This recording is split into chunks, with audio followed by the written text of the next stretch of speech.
कान्ताय कायं भजनशयनं पद्मनाभं सुरेशं विश्वाधारं गगनसदृशं मेघवर्णं शुभं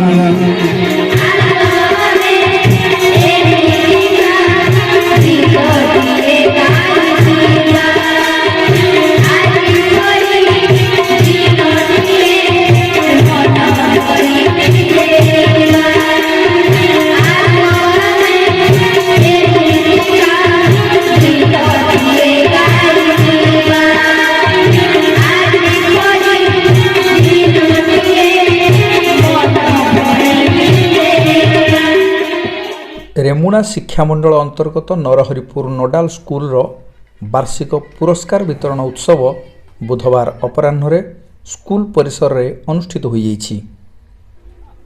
विद्यालय आलुमिनी कमिटी सदस्य रामनारायण बेहेरा सभापतित्व रे होइथिबा सभारे मुख्य अतिथि एनएससी अध्यक्षा तनुजा गिरी एवं सम्मानित अतिथि भावे वरिष्ठ नेता प्रभात कुमार विश्वाल एबीओ शैलबाला बेहेरा बलराम नायक हरेकृष्ण हाईस्कूल प्रधान शिक्षक मनमथ करण अवसरप्राप्त प्रधान शिक्षक दैत्यारी बारिक मनोरंजन महापात्र आदि जोगदे पिलांकु भल पाठ पढ़ी भल मनीष होगापाई परामर्श देते।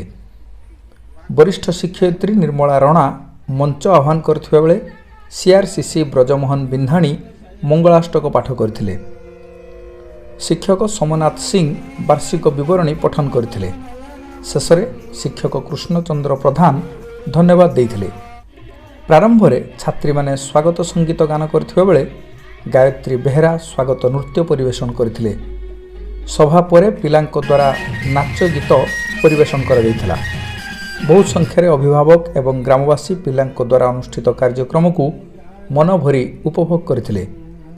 द्रौपदी मिस्त्री, स्निग्धा राणी दास, शांतिलता विश्वाल, निर्मला साहू, संजुलता परमाणिक, राजलक्ष्मी सिंह, कमलाकांत बारिक आदि शिक्षक शिक्षयित्री कार्यक्रम परिचालना करथिले।